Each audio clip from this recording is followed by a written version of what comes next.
I would like to think aloud about a small intuition that, once you look at it closely, opens a pretty interesting doorway into how we read people and how people are read. The intuition goes something like this.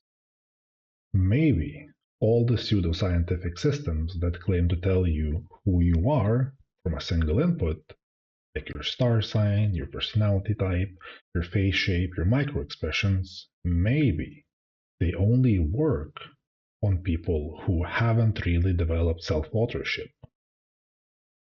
People who just follow social scripts, people who are predictably patterned, people who are easier to place into neat boxes. For context, when I say social scripts, I just mean the informal rules and expectations we absorb about how a person like us is supposed to think, behave, and explain themselves in certain situations. Things like what a normal relationship should look like, what ambition is supposed to mean, how success is described, or how emotions are allowed to show up.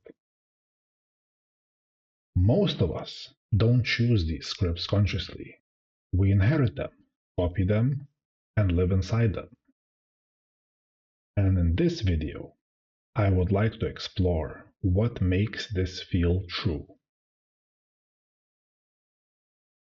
My version is this.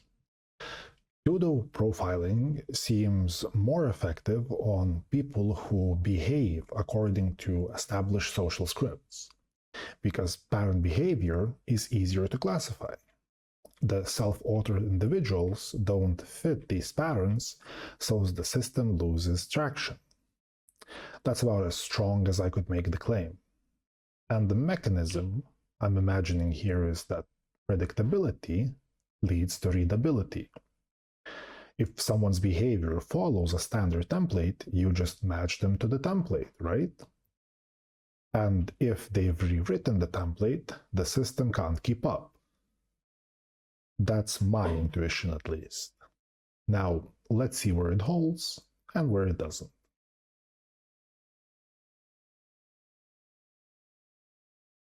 Most pseudoscientific profiling doesn't actually need you to be predictable. It only needs you to feel understood. Astrology, cold reading, vague personality types, the whole Barnum statement ecosystem. They're engineered around cognitive biases. Confirmation bias, selective recall, narrative hunger, the desire to be seen. In other words, perceived accuracy, actual behavior predictability often come apart.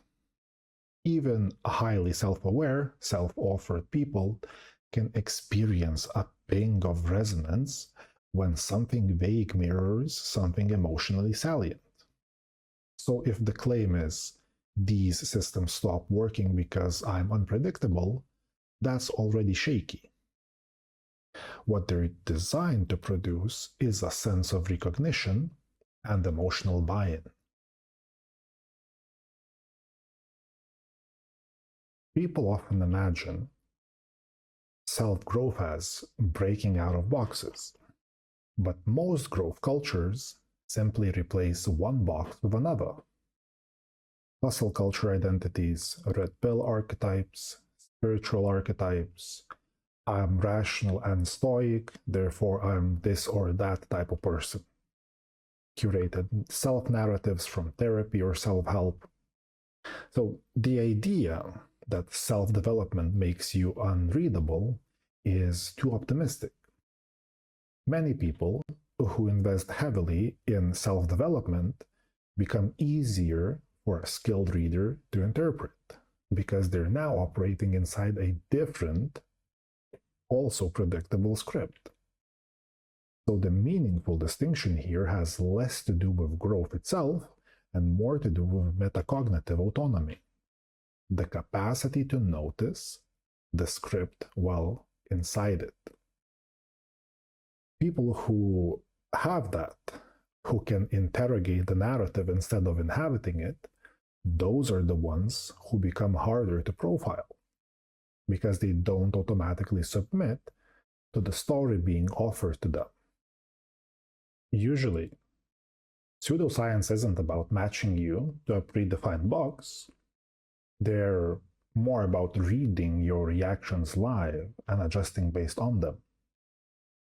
Things like micro-expressions, hesitations, openness versus guardedness, which statements you interpret as meaningful, where your emotional energy flows. A skilled profiler adjusts their narrative based on your reactions. So unpredictability doesn't defend you. You can be wildly unpredictable and still easy to read if your reactions are predictable. What actually protects you is awareness. People who don't leak unreflective cues, people who don't feed the reader's inference engine, those are the ones who resist the process. So what actually matters here is the ability to resist narrative capture. Now, with all this in mind, if we look again inside the original intuition, pseudo-profiling does rely on one central vulnerability: the willingness to outsource the narrative of who you are. If you're still fused with cultural scripts, social expectations, identity templates, then yes, these systems have an easier time gripping you, because the story of who you are is being supplied from the outside. Self-authored individuals don't take in personality description at face value. They interrogate the framing. They ask, what is this claiming? They check it against lived evidence. They notice when the claim smuggles more than it admits.